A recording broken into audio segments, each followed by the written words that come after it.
नमस्कार। पिछली क्लास में हुमायूं के प्रारंभिक जीवन के संदर्भ में हमने चर्चा की थी। हुमायूं के प्रारंभिक जीवन के पश्चात बात आती है कि हुमायूं के द्वारा कौन कौन से युद्ध लड़े गए। देखिए, हुमायूं के द्वारा दोहरिया का युद्ध 1532 में लड़ा गया और यह युद्ध हुमायूं और अफ़गान शासक महमूद लोदी के मध्य हुआ। इस दोहरिया के युद्ध में हुमायूं विजित रहा।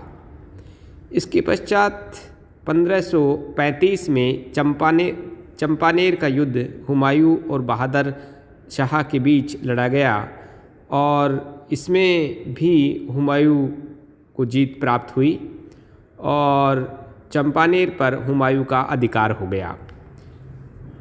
26 जून 1539 को चौसा का युद्ध शेर खां और हुमायूं के मध्य हुआ और इस युद्ध में शेर खां को जीत प्राप्त हुई और हुमायूं पराजित हुआ।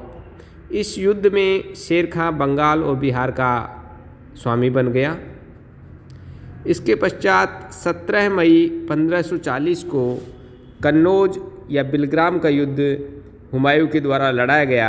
यह युद्ध हुमायूं और शेर खां के मध्य हुआ।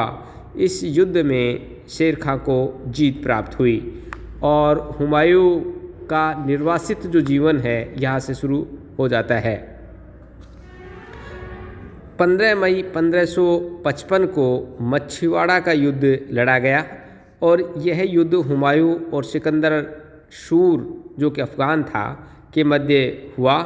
इस युद्ध में हुमायूं को जीत प्राप्त हुई और पंजाब पर हुमायूं का अधिकार हो गया।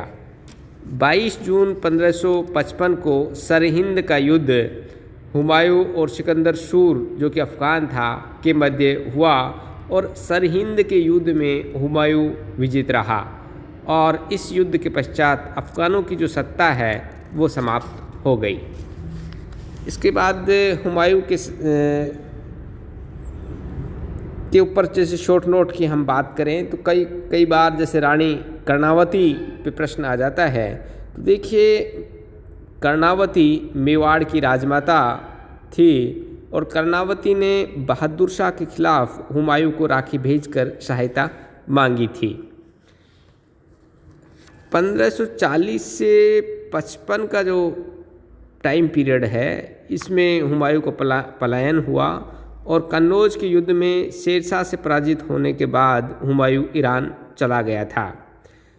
23 जुलाई 1555 को हुमायूं पुनः दिल्ली का शासक बना और 24 फरवरी 1556 को दीन पनाह पुस्तकालय की सीढ़ियों से गिरने से हुमायूं की मृत्यु हो गई।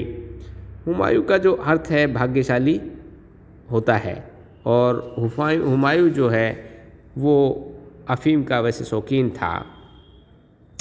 लैनपून के अनुसार हुमायूं जीवन पर्यंत लड़खड़ाता रहा और लड़खड़ाते हुए ही उसकी मृत्यु हो गई। मुग़ल बादशाहों में हुमायूं ही एकमात्र ऐसा शासक था जिसने अपने भाइयों में साम्राज्य का विभाजन किया था। इस विभाजन को हम देखें तो कामरान जो था उसको काबुल और कंधार का प्रदेश उसने प्रदान किया था।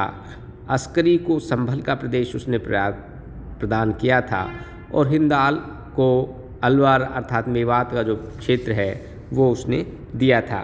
किंतु उसके भाइयों ने उसके समक्ष अनेक समस्याएं पैदा की जिसका कि दूरगामी दुष्परिणाम मुग़ल प्रशासन को भोगना पड़ा। हुमायूं के पश्चात हम बात करें शेरशाह सूरी की। तो देखिए, शेरशाह सूरी ने 1540 से 1545 तक शासन किया था। शेरशाह सूरी का मूल नाम फरीद था और शेर खां की जो उपाधि है बहादुर खां लोहानी ने उसे दी थी।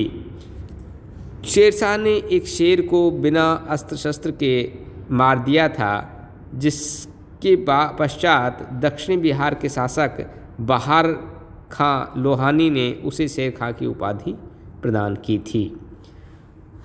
उसके जो पिता हैं हसन वो सासाराम के जागीरदार थे और शेरशाह की पत्नी थी लाड मलिका, जो कि ताज खां की विधवा थी। शेरशाह का जो मकबरा है वो सासाराम में स्थित है। उसके द्वारा एक मुख्य सड़क बनाई गई जिसे ग्रांड ट्रंक रोड भी कहा जाता है। डाक व्यवस्था जो है इसका प्रचलन या प्रारंभ भी शेर खां के द्वारा किया गया था। चांदी का जो रुपया है उसको चलाने वाला शासक भी शेरशाह था और शेरशाह को अकबर का अग्रगामी भी कहा जाता है। शेरशाह ने ये कहा भी था कि अगर भाग्य ने मेरी सहायता की और सौभाग्य मेरा मित्र रहा तो मैं मुग़लों को सरलता से हिंदुस्तान से बाहर निकाल दूंगा। 1530 में उसने चुनार के किलेदार ताज खां की विधवा लाड मलिका से विवाह करके चुनार के शक्तिशाली किले पर अधिकार कर लिया था। शेरशाह के युद्धों की हम बात करें तो सूरजगढ़ का जो युद्ध है 1534 में उसके द्वारा लड़ा गया। इस युद्ध में शेरशाह ने गियासुद्दीन महमूद, जो कि बंगाल का शासक था, एवं बिहार के लोहानी शासक को पराजित किया था। 1539 में चौसा का युद्ध उसके द्वारा लड़ा गया। इसी तरह से 1540 में कन्नौज का युद्ध शेरशाह के द्वारा लड़ा गया तथा इस युद्ध में हुमायूं को उसने पराजित किया था। 10 जून 1540 को हिंदुस्तान के शासक के रूप में उसका राज्याभिषेक हुआ था। 1542 में शेरशाह ने मालवा व ग्वालियर को अपने अधिकार में लिया था। 1543 में शेरशाह ने रायसीन के शासक पूरनमल के साथ विश्वासघात करके उसे मार डाला था। 1544 में सुमेलगिरी या जिसे सामेल भी कहा जाता है का युद्ध शेरशाह के द्वारा लड़ा गया। इस युद्ध में शेरशाह और मारवाड़ के शासक मालदेव के बीच ये युद्ध हुआ था, जिसमें मालदेव पराजित हुआ और मालदेव के 2 प्रमुख सरदार हैं तेजा और कुपा, ये दोनों उसके मुख्य सरदार थे।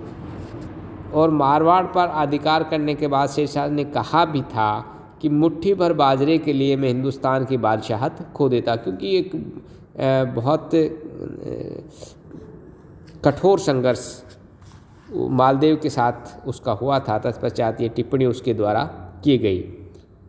और कालिंजर का जो अभियान है 22 मई 1545 को जो शेरशाह के द्वारा संचालित किया गया, और इस कालिंजर अभियान में शेरशाह की बारूद के विस्फोट हो जाने से मृत्यु हो गई थी। इसके पश्चात उसकी जो प्रशासनिक व्यवस्था है वो अपने आप में महत्वपूर्ण थी। केंद्रीय प्रशासनिक व्यवस्था क्या थी, प्रांतीय प्रशासनिक व्यवस्था क्या थी, उसके द्वारा भूराजस्व के संदर्भ में क्या क्या सुधार किए गए, इन पे हम अगली क्लास में चर्चा करेंगे। धन्यवाद।